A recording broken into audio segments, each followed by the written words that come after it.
Bon frères et sœurs, messieurs, dames, merci de nous recevoir chez vous. Les autorités de la transition du Niger ont dénoncé les accords de coopération militaire qui existaient entre la République du Niger et celle du Bénin, un pays voisin et ami de longue date.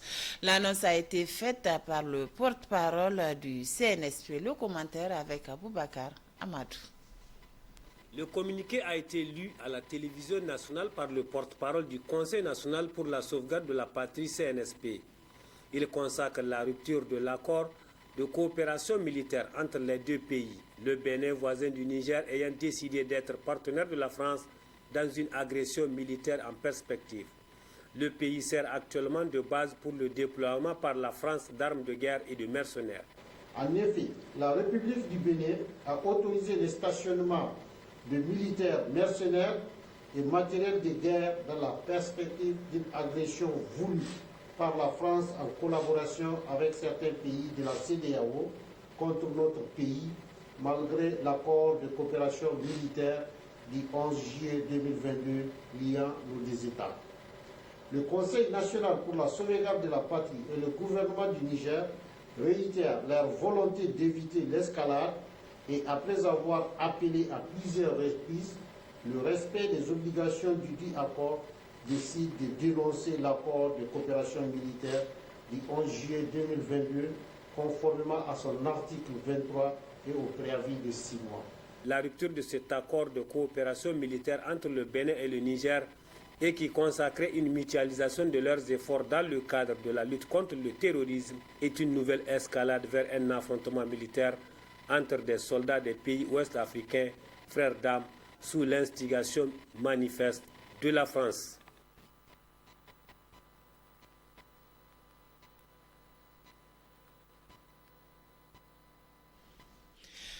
Dans une correspondance des autorités françaises partagée par la journaliste Nathalie Prévost sur les réseaux sociaux annonçant que la France suspend toute coopération avec le Burkina Faso, le Mali et le Niger. Cette mesure, selon la correspondance, relève des instructions données par le ministère de l'Europe des Affaires étrangères de la France. Parcourons le contenu de la correspondance avec Youssouf Haïdara. La France suspend sa coopération culturelle avec le Niger, le Mali et le Burkina Faso. L'information émane d'une correspondance des autorités françaises partagée sur les réseaux sociaux par la journaliste Nathalie Prévost. On peut lire à travers cette correspondance que toutes les coopérations avec les trois pays sont suspendues jusqu'à nouvel ordre. Sur instruction du ministère de l'Europe et des Affaires étrangères, il a été décidé de suspendre jusqu'à nouvel ordre toute coopération avec les pays suivants: Mali, Niger, Burkina Faso. Par conséquent, tous les projets de coopération qui sont menés par vos établissements ou vos services avec des institutions ou des ressortissants de ces trois pays doivent être suspendus sans délai et sans aucune exception. Tous les soutiens financiers doivent également être suspendus, y compris via les structures françaises, comme des associations par exemple. Plus loin, dans cette correspondance, il est également notifié la suspension de la délivrance des visas français aux ressortissants maliens, nigériens et burkinabés. De la même manière, aucune invitation de tout ressortissant de ces pays ne doit être lancée. À compter de ce jour, la France ne délivre plus de visas pour les ressortissants de ces trois pays sans aucune exception, et ce jusqu'à nouvel ordre. Ces mesures de suspension de coopération entre la France et le Niger, le Mali et le Burkina Faso interviennent alors que les relations entre la France et les trois pays deviennent de plus en plus tendues. Le mouvement des femmes du Niger pour la paix et l'amour de la patrie a lancé ce matin une semaine de dons de sang en vue de sauver des vies. Une manière pour les femmes du mouvement d'accompagner les forces de défense et de sécurité dans cette rude épreuve que traverse notre pays. Le compte rendu avec Souleymane Ousmane et Ibrahim Idi.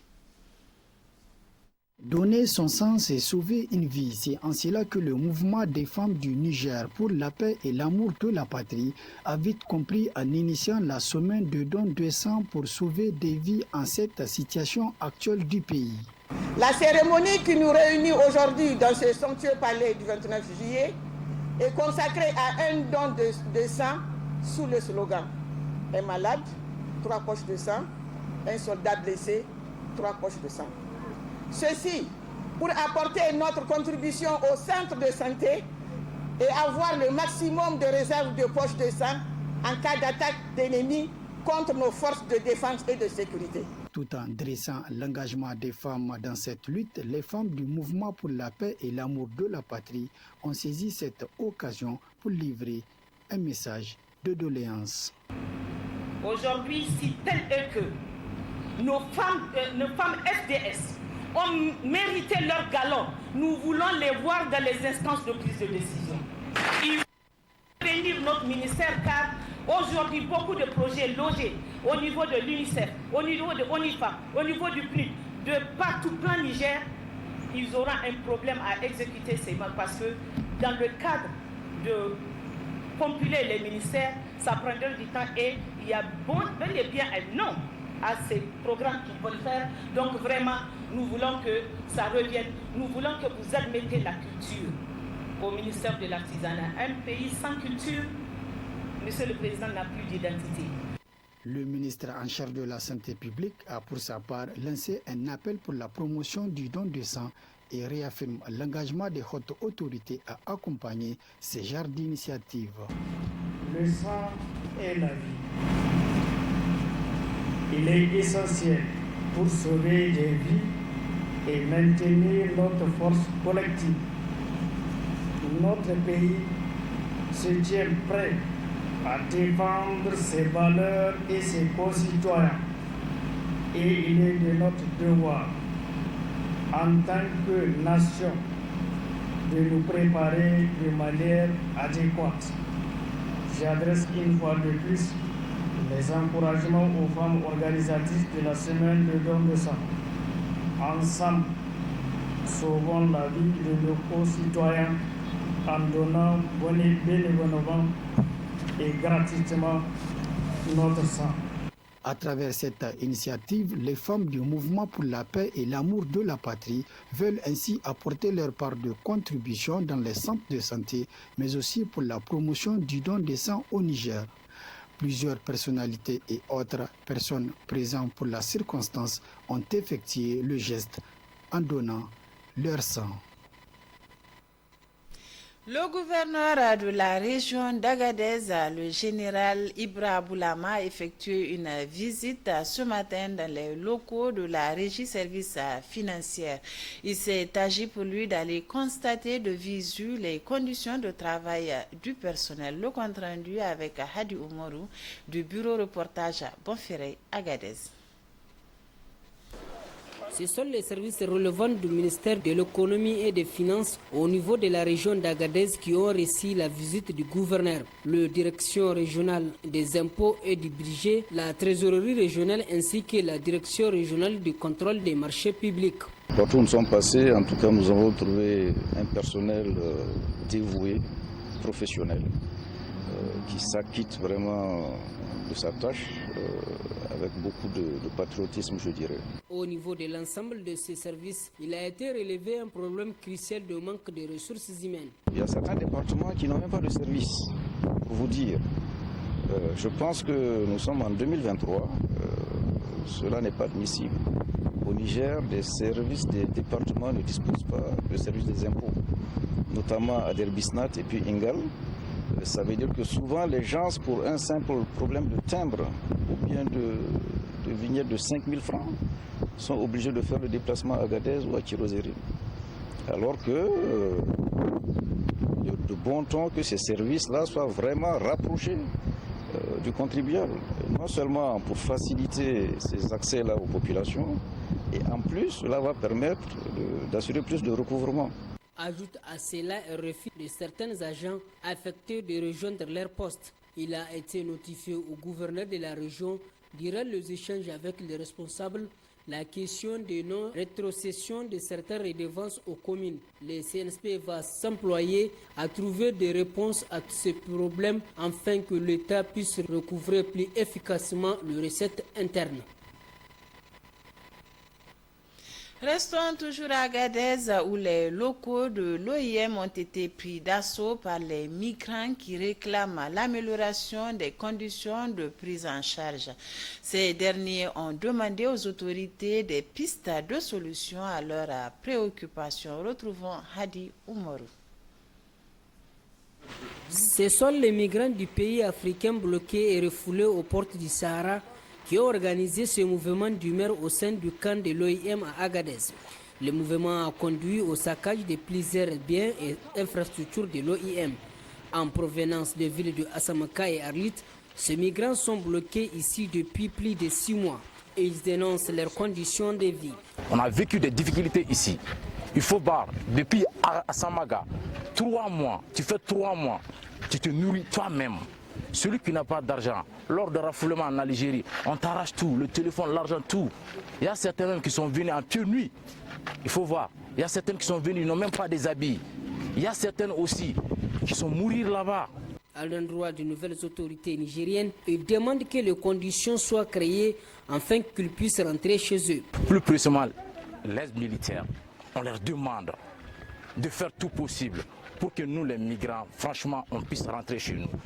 C'est tout ce qu'on demande. Après les actes de vandalisme causés à l'OIM, plusieurs migrants ont été verbalisés par le service de police d'Agadez. L'accès au camp de l'OIM est désormais conditionné par la prise d'un engagement de sollicitation par le migrant qui souhaite être pris en charge.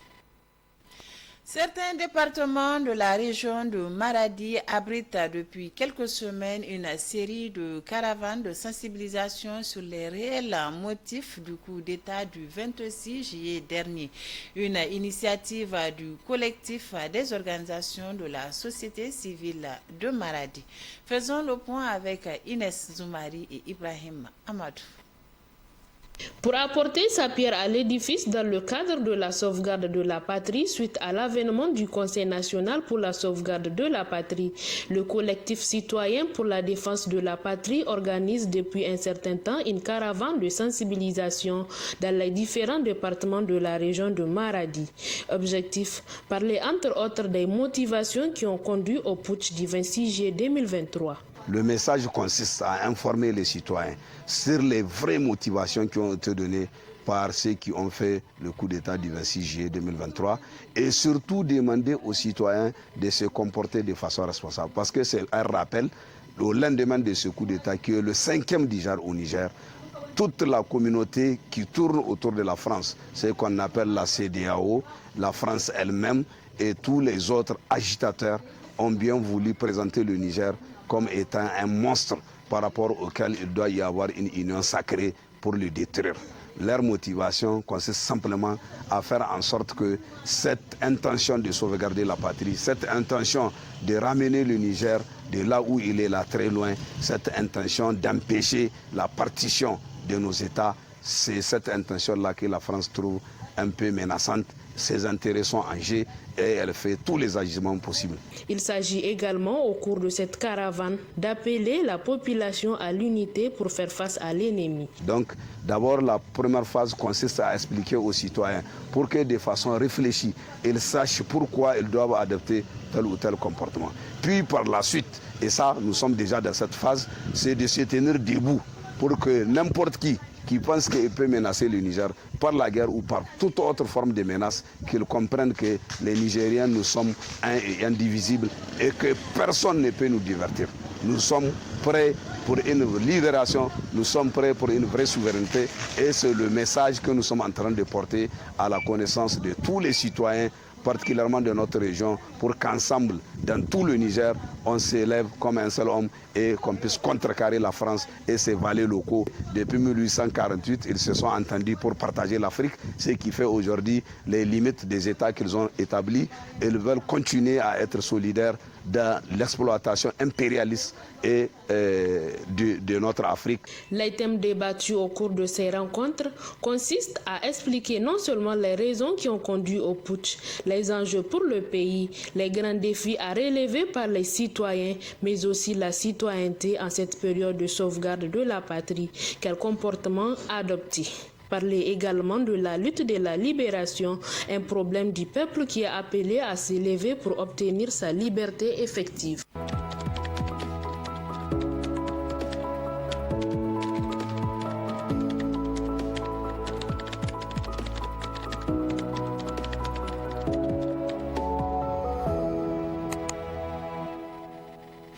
Comme tous les mercredis, je reçois Balima Bourema sur ce plateau pour votre rubrique hebdomadaire Actu sur le web. Balima, bonsoir.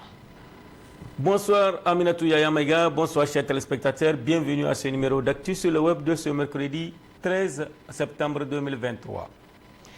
Balima, une étude effectuée dans la ville de Niamey montre la popularité du CNSP dans la capitale, estime infoniamey.com. Les résultats de l'étude qui a touché 1200 personnes dans 47 quartiers des 5 communes de Niamey a mis en évidence les perceptions qu'ont les personnes interviewées sur les défis du moment, à savoir la gouvernance générale du pays, le rapport du Niger avec d'autres pays de la CEDEAO et la France et les hommes politiques du pays. Il ressort de cette étude que les populations de Niamey à 94,5% approuvent les autorités actuelles du pays, avec à leur tête le général de brigade Abdraman Tchani. Perçus comme les plus grands défis du moment, la lutte contre l'insécurité et le terrorisme demeure la principale préoccupation des populations, suivie par la lutte contre la pauvreté, la vie chère et la crise alimentaire, la bonne gouvernance et la lutte contre la corruption et la lutte contre le chômage. Interrogés sur leur perception des pays tels que la France, le Nigeria, le Bénin, le Sénégal, la Côte d'Ivoire, les États-Unis et les organisations comme la CEDEAO, l'Union africaine, les Nations unies, dans le contexte actuel du Niger, c'est la France et la CEDEAO qui sont les plus vomis par les populations, avec respectivement 1,3% et 1,1% des opinions favorables. Cette enquête a permis d'élargir le débat en vue de favoriser la prise en compte de la diversité des opinions lors de certaines prises de décision ou de position. En plus d'être un travail scientifique, l'étude a apporté une contribution intellectuelle et citoyenne à l'amélioration de la qualité des débats sur la situation sociopolitique dans les 3 pays, à savoir le Burkina Faso, le Mali et le Niger, a précisé Dr Nouh Abdul Moumouni, responsable de la société qui a diligenté cette enquête. Le Niger dénonce l'accord de coopération avec le Bénin selon ANP.NE. Le Conseil national pour la sauvegarde de la patrie, CNSP, et le gouvernement du Niger rappellent les liens ancestraux qui lient le peuple du Niger au peuple frère du Bénin, avec lequel nous avons les mêmes populations et des intérêts communs, indique le communiqué selon lequel ces liens devenus institutionnels ont facilité la signature d'un accord de coopération militaire entre nos 2 pays. Toutefois, ce pays, face à la situation sécuritaire, politique et économique, a décidé d'envisager une agression contre le Niger au lieu de le soutenir, dénonce le communiqué du CNSP, qui révèle que la République de Bénin a autorisé le stationnement des militaires mercenaires et matériel de guerre dans la perspective d'une agression voulue par la France, en collaboration avec certains pays de la CEDEAO, contre notre pays, malgré l'accord de coopération militaire du 11 juillet 2022 liant nos 2 États. Le Conseil national pour la sauvegarde de la patrie et le gouvernement du Niger réitèrent par ailleurs leur volonté d'éviter l'escalade et, après avoir appelé à plusieurs reprises le respect des obligations du dit accord, décident de dénoncer l'accord de coopération militaire du 11 juillet 2022, conformément à son article 23, et au préavis de 6 mois, annonce le communiqué, avant d'indiquer qu'une correspondance diplomatique sera adressée aux autorités béninoises conformément à la procédure en la matière. Rappelons que depuis que la CEDEAO a pris des sanctions, dont une intervention militaire pour remettre le régime déchu en place, le Bénin, avec d'autres pays de l'espace communautaire, continue d'insister sur l'éventualité d'une opération en donnant son territoire comme base arrière à des forces étrangères pour attaquer le Niger. Hama Amadou, l'autorité morale du Modenfa Lumana Africa est de retour à Niamey selon actuniger.com. C'est à bord d'un vol d'Air Algérie que l'ancien Premier ministre et ancien président de l'Assemblée nationale est arrivé à Niamey, où il a été accueilli par quelques partisans et militants de son parti. Un retour qui s'est fait en toute discrétion, bien qu'au lendemain du coup d'État du 26 juillet 2023, Hama Amadou avait déjà fait part dans les médias de son intention de regagner son pays après plusieurs mois d'exil sanitaire à Paris, en France. Le 2 septembre dernier, un peu plus d'un mois après le coup d'État du CNSP, Hama Amadou s'était exprimé sur la situation du pays dans un entretien de 30 minutes aux médias en ligne Opinion Internationale. Pour avoir dénoncé les sanctions extrêmement méchantes de la CEDEAO, il a estimé que la situation du Niger a évolué dans un sens qui donne des meilleures perspectives à l'opposition.